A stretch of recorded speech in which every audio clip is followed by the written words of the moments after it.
Welcome to the Faster, Easier, Better show with your hosts Lee Silber and Ellen Goodwin. This podcast is short, fun, and jam-packed with good ideas that you can start using right away. And here's your hosts, Lee and Ellen. Welcome to the Faster, Easier, Better show. Oh, wait, let me do that again. No. Welcome to the Faster, Easier, Better show. I'm your co-host, Ellen Goodwin, along with my co-host, Lee Silber. Did you see how I was You trying stole to be my idea. That's what I was going to do. But that's good. I'm trying to be we think alike. Perfect. Right. And that's good in maybe as a doctor, as an accountant, But maybe in NASA. that's true. But perfectionism is terrible when Yeah. it comes to being efficient and productive. Yeah, I've seen it take so many people who something that doesn't deserve the amount of time they put in, and then they're struggling to do other things that are important as well quickly because they wasted all their time on an unimportant task that no one would ever notice whether it was perfect. And I get it. As a perfectionist myself, I'll notice, and so I want it to be perfect. Right. But I've also come to realize that it's an imperfect world. People usually don't care.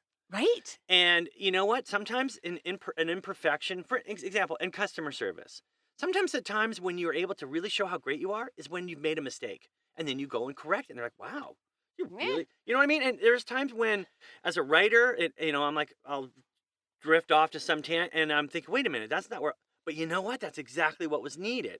And then finally, I would say, the producer and I, Wayne, we play music a lot together. And, there'll be times where the solution to the problem came from a mistake versus trying to just do everything perfectly. And Wayne will actually take the perfect, if I play it perfectly, he will, in his Pro Tools like software, move it a little because people want soul and heart and warmth.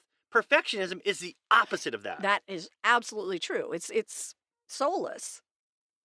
Yeah, When perfectionism is I wish they could have soulless. seen the look you just gave me. You gave me like a little devil look, like.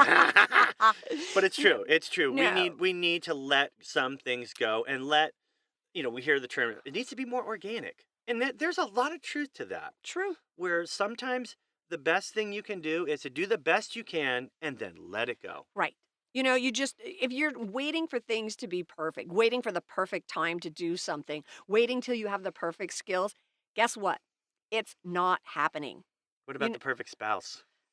Got that already. Me too, but Yeah. No. we're lucky in that way. We are lucky in that way. But if you wait for things to be perfect, it's never going to happen. And people put off things by doing that. Oh, I'm waiting till this is perfect. This is perfect. That's Do the procrastination. best you can with what you have. Exactly. People write to me all the time as a published author, and when should I start my book? I'm like, are you kidding me? Last week. Now, yeah, Yeah. But I don't have the newest words. I don't have the right software, and my kids. I'm waiting for them to go to college. Well, how old are they? 2. I'm like, you know what? Let's Don't do do this that. now. Yeah. I'll help you.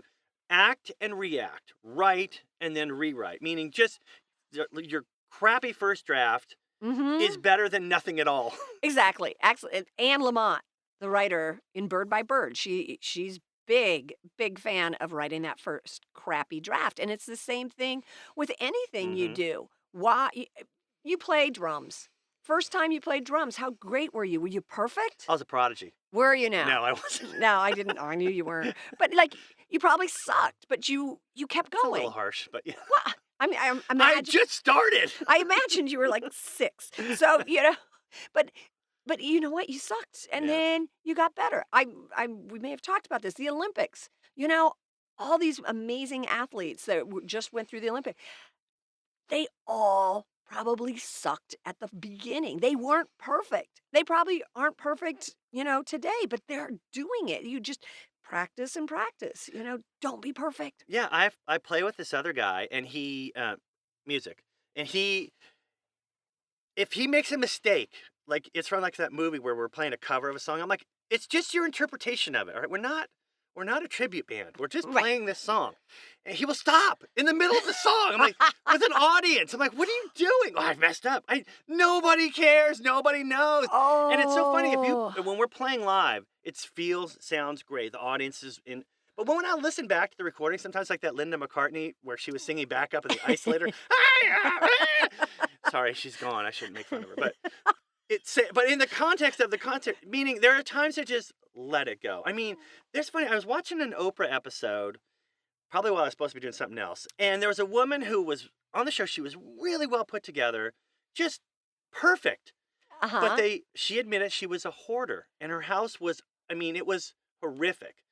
And the reason was she couldn't put it away in the perfect place, or she couldn't make it perfect. She wasn't going to do anything at all. Oh my And over goodness. time, it ended up being a Yeah. huge So issue. perfectionism is just, it can be terrible. But how do people just let go? I mean, I'm always thinking to myself, I mean, I don't care if this takes me 2 extra hours. I want it to be just right. How do we let go of that? It has to be perfect. And, if it's going to kill me or waste all my time and I'm inefficient, Well, what's the secret? I always believe that you just have to know that there's no such thing as perfectionism. You know about the rugs that they make, the Oriental rugs. And I think it's Oriental. There's some sort of rugs, Arabic, but they always put one mistake in there Ah, because the whole thing is nothing in the world is perfect. And so they purposely do a stitch wrong in every one of the rugs. So it's the same thing with your life. yeah. Things are not going to be perfect. Shoot for 90% because you know what? Probably 90% of the time, 90% is just fine. 80% might be fine. Johnny Carson, I thought his best moments were when his jokes would bomb. It wasn't the perfect joke, but then he would make it so funny. Right. That messing up was funny. Now, granted, if it's going to cost you your job or a client or make you look, like a buffoon, I get it. Put in the time, make it look right. Yeah. So it's about knowing what deserves the amount of perfection that you're going to put it all there, and what things don't, and knowing Mhm. when and where and how much to do on what. You've nailed it perfectly. Ha! Didn't mean that way. But you have some things deserve to be worked at as hard, and some things, you know, just do what you can do and then move on. I'm Well, we like, used to say like, should I let this go? It's like someone bothered me, or mm, some little slight or something. Well, will it matter in a month? Will it matter at the end of my life? And if it won't, let it go. I think that's kind of something, some system like that, or mhm. some saying or something that helps you to say, will it really matter if I spend 3 more hours on this to get it just right? And I am that person. So I will instead say, I'm just gonna get it as close as I can within the time allotted, and then I'm gonna let it go. And that makes me work more efficiently because I've Right? got this deadline and I want it to be as perfect as possible. But then I have to, at that break, at that line, at that time, let it go. Well, imagine as an author, you have a point where you could keep working on your books and working and working, and you have to have a point in time where you go, boom, good enough, gotta go.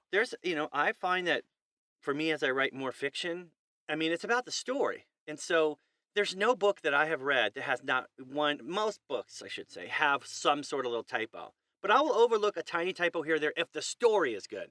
Where some people have perfect grammar, but the story stinks. I want a good story. Everybody wants a good story. All right. Thanks for listening to the Faster, Easier, Better show, and we'll be with you again next week.